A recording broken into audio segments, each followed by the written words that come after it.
académico del ITESO, experto en temas de economía y finanzas. Nos da mucho gusto saludarle, maestro. ¿Cómo le va? Muy buenas tardes. Josefina, Belén, muy buenas tardes y bueno, desearles un muy feliz año 2018 porque el 17 está empezando bastante complicado. Difícilmente será un año feliz, al menos en la economía de los mexicanos. Maestro, ¿cuál sería la primera reflexión que haría usted en torno a este panorama que ya estamos viviendo, el incremento en el precio de las gasolinas y el mensaje que hoy ha pronunciado el presidente Enrique Peña Nieto? Bueno, el incremento en el precio de los energéticos, por un lado, fue inesperado, no en el hecho que se diera, que todo el mundo ya lo sabíamos, sino en la proporción en la que se dio, en armar de una forma súbita un nivel de crecimiento en un producto tan sensible como el que se da, pero además de esto, que no sea solamente el de la gasolina, sino que junto con ello haya ido realmente el del gas y el de la electricidad, lo cual genera en conjunto un cóctel bastante difícil de manejar para gran parte de la población y fundamentalmente para los empresarios, sobre todo los micros y los pequeños. Doctor Román, le saluda Josefina Real y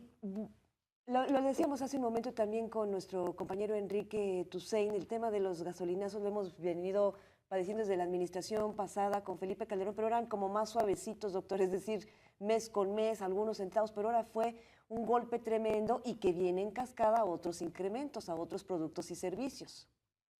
Claro que sí, Josefina, mira, a ver, cuando se dice el presidente de la República que no se permitirá abusos en alza de precio por parte, supongo yo, de los empresarios privados, en su lógica,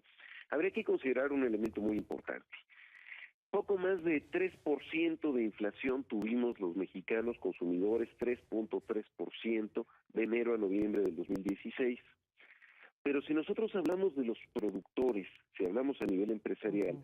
la inflación fue del 7.9% en ese mismo periodo, es decir, fue 140% mayor a la del consumidor. Si nosotros vemos cuál es el peso que tienen propiamente los combustibles, los gastos directos en transporte, en los consumidores, es muy alto, es del 13%, nos afecta a todos. Pero si nosotros vemos cuál es el peso que representa para los productores, es del 18%. En otras palabras, tenemos una inflación de más del doble para el productor, insisto, sobre todo el golpe es para el micro y pequeño, y ahora tenemos un incremento en precios también que le pega más todavía a los productores. En otras palabras, más allá de decir que se va a proteger a grupos vulnerables de población, es importante ubicar que este proceso termina perjudicando justamente a las empresas que han sido, digamos, menos beneficiadas por el periodo que nosotros llevamos de desarrollo en México en los últimos años. Finalmente, el presidente lo que dice es que de lo que se trata es de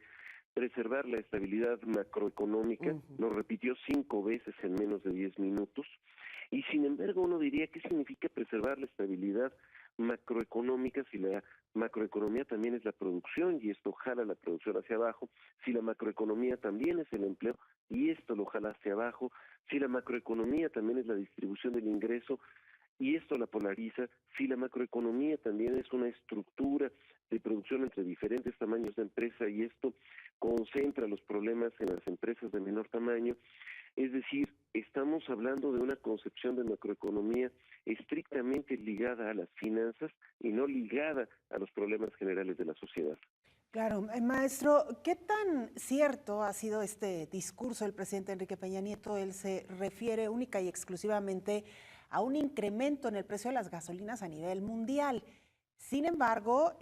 pues omite hablar también de otros datos que están impactando directamente en esta decisión, que es el tema de los impuestos, que es el tema también, por supuesto, de la eliminación del subsidio, del cual básicamente no habló. Es decir, ¿qué entendemos o qué podemos entender, maestro, de lo que dice el presidente Enrique Peña Nieto, que es una medida dolorosa pero necesaria? Bueno, fundamentalmente me parece que sería lo mismo que la gestión, digamos, de la cartera de una familia, cuando ya no se sabe ni de dónde tener mayores ingresos, ni en dónde poder hacer el recorte de gastos. ¿Cuál es el problema básico? Se dice que no tiene relación con reforma energética, claro que sí lo tiene, y lo tiene desde el momento que justamente no se le ha apostado al sector energético como una estrategia de desarrollo, sino simplemente como una lógica de negocio internacional, por lo cual tenemos una enorme volatilidad. El problema del precio de la gasolina no está asociado a los costos de producción, sino a los costos de importación, y estos costos de importación no están dados en lo fundamental por la alza en el precio de las gasolinas en dólares, sino por la depreciación del peso con respecto al dólar. Eso es lo que está encareciendo fundamentalmente los costos. Entonces hay una liga con el conjunto de la política gubernamental. Y en términos de la lógica de impuestos, pues también ahí está el gran problema. Si en el entrampamiento en que cayó el gobierno mexicano decidiera reducir significativamente los impuestos a las gasolinas o de plano suprimirlos, habría que recordar que gran parte de las participaciones del gobierno federal a estados y municipios es por sector energético. En otras palabras, si se quitara simple y llanamente ese impuesto, lo que estaríamos teniendo es una reducción brutal en los recursos de los estados y los municipios, aún para sostener su gasto corriente.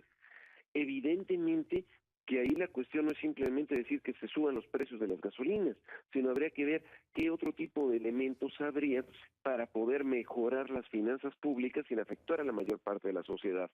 Por ejemplo, a partir de la anulación de todos la lógica de créditos fiscales que se le dan a las empresas más grandes, transnacionales y en algunos casos nacionales, que operan en México para tratar de mantener inversión. Cuando, por ejemplo, se decide que la Ford no invierta en San Luis Potosí, los diputados y en el mismo estado se dicen, oigan, pero si nosotros ya les habíamos condonado impuestos, pero si nosotros ya les habíamos regalado el terreno, pero si nosotros ya le habíamos dado multitud de facilidades, entonces uno se preguntaría, todas esas condonaciones de impuestos, regalo de terrenos y facilidades diversas, no hubieran sido mecanismos para incorporar ingresos al sector público y no estar financiando solamente a las empresas de mayor tamaño. Doctor Ignacio Román, académico del ITESO, justamente quería reiterar este punto que está señalando. Es decir, si el presidente Enrique Peña Nieto lo dijo a toda la nación a través de este mensaje, que el tema de los gasolinazos o el gasolinazo no es por la reforma energética, ya dice usted que sí, dice que no es por la reforma hacendaria, que no es por impuestos, que es por los precios internacionales. La pregunta, doctor Román, ¿el presidente miente? El presidente no va a decir algo que sería una mentira absoluta, pero sí puede hablar con medias verdades, con cuestiones que se pueden interpretar de manera muy distinta. Efectivamente, si uno ubica el texto de la reforma energética, el texto de la reforma energética no dice que van a aumentar las gasolinas. Entonces, bueno, pues ahí queda muy claro que él puede defenderse ahí. La reforma nunca dijo eso, pero sí puede uno implicar el tipo de estrategia que lleva la reforma energética, y no solo la reforma energética, el no haberle apostado al petróleo en México, a la refinación, a la integración de cadenas productivas, desde inicios de los años 80, la última refinería se construyó en 1979, esa estrategia, que es la misma que ha mantenido el actual gobierno de la República, es la que está provocando en gran parte este tipo de absurdo de un país petrolero que tiene que estar importando 75% de su gasolina. Claro, y que ahí es parte de lo que hemos venido comentando, una solución de fondo, maestro, que es lo que no escuchamos hoy de parte del presidente Enrique Peña Nieto y que tampoco hemos visto de parte de su administración. ¿Cómo hacemos para que México paulatinamente deje de importar gasolina, siendo un país altamente productor de petróleo y con ello, bueno, tener precios mucho más reales y acorde a nuestra condición de país petrolero? Pero tampoco se ha hablado mucho de las medidas de austeridad, maestro. No, realmente, bueno, ya hubo recortes, los recortes de gasto para este año han sido enormes en materia de medio ambiente, agricultura, educación, salud, ciencia y tecnología, energía, justamente en aquellos aspectos que son críticos para la sociedad. Es donde se ha aumentado el gasto previsto para el 2017, fundamentalmente en el pago de deuda. En otras palabras, el gran problema de México es que otra vez está teniendo que dedicarle una mayor parte de su riqueza a estar pagando los compromisos financieros. Valdría la pena ver si proyectos, grandes proyectos de infraestructura, como son el aeropuerto, el nuevo aeropuerto, la ampliación del Aeropuerto Internacional de la Ciudad de México, o como que lo que han sido las obras ligadas con constructoras en contratos muy oscuros con el propio gobierno federal y con gobiernos estatales, no sería el momento de revisar a fondo efectivamente qué es lo prioritario, para quién, cómo, y evidentemente también evitar los gastos de relumbrón que van desde los teléfonos celulares ultramodernos para los consejeros del Instituto Electoral o los diputados, hasta las cuestiones ligadas finalmente a los gastos de publicidad, para que se hable mucho de las cosas buenas que se dice, que se cuentan poco, y más bien yo creo que lo que habría que hacer es evaluar cuáles han sido los costos para el país justamente de las decisiones que se han tomado, porque de los costos que implican las malas decisiones políticas se cuenta poco, pero cuestan mucho. Ujú.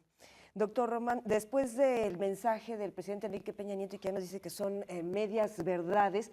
pues la población ya estaba muy molesta y después de escuchar el mensaje, pues más molesta. Por ejemplo, la Bella Sandunga dice, Josefina dice, esto es insostenible, este tema del gasolinazo. Y pregunta, ¿trabajaremos todos para poder pagar entonces la gasolina, pagar la gasolina para ir a trabajar simple y sencillamente? Don Héctor Ortiz, entre otros, dice, el mensaje de Peña Nieto junto con los cambios del gabinete encienden más nuestro desprecio por su gobierno. Y hay quienes, como Francisco Neri, que se vienen anunciando o pronunciando o sumando a otras voces de no pagar impuestos. La pregunta, doctor, es, ¿y la sociedad qué hacemos? ¿Nos cruzamos de brazos? ¿Ya no hay nada que hacer? No, bueno, evidentemente hay que hacer, yo creo que son cuestiones que debemos de recordar cada día en nuestra vida, porque finalmente la participación política o la participación social que nosotros tengamos no puede simplemente remitirse al día de las elecciones, hay que tomarlo mucho en cuenta, pero hay que tomar en cuenta la exigencia de la vigilancia sobre honestidad, transparencia, rendición de cuenta de las autoridades, porque si no se hace así, simplemente estamos siguiendo con el juego de estarnos llevando por el discurso y la retórica de un lado y del otro. Maestro, el Banco de México ha estimado una inflación por arriba del 4% para este año 2017 con esta serie de incrementos. ¿Considera usted que se cumplirá con esta estimación? ¿Estaremos por arriba? ¿Y de qué manera va a impactar, digamos, en la economía del ciudadano común, del ciudadano como usted y como yo? Bueno, que sea superior al 4% ya prácticamente lo podemos dar por hecho. Es decir, realmente va muy por encima el tipo de incrementos que se están dando en este inicio de año, y ha habido muchísimos analistas que han estado estimando ya niveles de inflación de alrededor del 5%. Me parece que ahorita el gran riesgo es que todavía pueda desbordarse ese nivel de 5%, y donde finalmente pues se está comiendo ya en unos cuantos días lo que fueron los aumentos salariales, particularmente de los aumentos al salario mínimo a partir del 1 de enero de este año. Tremendo el panorama, maestro. Pues sí, pero a ver, una cuestión que es básica, ningún país está condenado, digamos, al desastre ni a una situación fatal de por vida, pero es muy importante que se establezcan políticas diferentes, que no se insista en las mismas frases hechas, en las mismas expresiones de la estabilidad macroeconómica, de vamos por el camino correcto, de al final del día, de siempre los mismos clichés con los cuales se nos quiere convencer de la madurez, responsabilidad y seriedad con la que se están tomando las decisiones. Finalmente me parece que es un momento en que debemos de pelear por una modificación significativa en la lógica económica del país, y aquí sí lo que uno está viendo con el tipo de nombramientos que se dan, con el regreso de Luis Videgaray ahora a Relaciones Exteriores, lo que se hace es confirmar el mismo camino que ha seguido México, y no se está manejando verdaderamente la posibilidad de ver, de reaccionar a finalmente las consecuencias que ha tenido justamente ese camino. Doctor Videgaray, y brevemente, porque tenemos que hacer una pausa, ¿cuál es su punto de vista, su postura en torno a los subsidios? Lo pregunto porque los alcaldes de la zona metropolitana de Guadalajara le están pidiendo al mandatario estatal, Aristóteles Sandoval, un subsidio por 3.240 millones de pesos al transporte público, precisamente por el tema del gasolinazo. A ver, hay un problema muy severo ahí donde efectivamente tendremos un incremento del costo finalmente para los transportistas y ahí me parece que también debería de analizar un par de factores. Primero, no ver solamente las tarifas o los subsidios en función del incremento de los costos, sino también en función de los ingresos de los usuarios. Y una segunda cuestión básica, es decir, no es lo mismo ofrecer un subsidio a un pequeño transportista o a un dueño de taxi o a un dueño de un vehículo particular que se utilice para el transporte de otras personas y que viven de eso, que son microempresarios, a quienes puedan tener decenas o cientos de unidades y que esto pueda ser un negociazo. Me parece que es importantísimo también ahí establecer que ese tipo de unidades de transporte deberán de ser para pequeños, para medianos empresarios y no para grandes monopolios. Muy bien, maestro, pues muchísimas gracias por sus comentarios, por su reflexión.